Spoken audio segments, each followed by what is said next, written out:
কখনো ভাবিনি আমি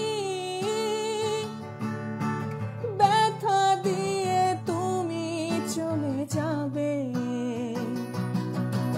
কি জানি কি ভুল ছিল আমার, আমাকে কেন গেলে কাঁদিয়ে। তাই আমি ফিরে আসি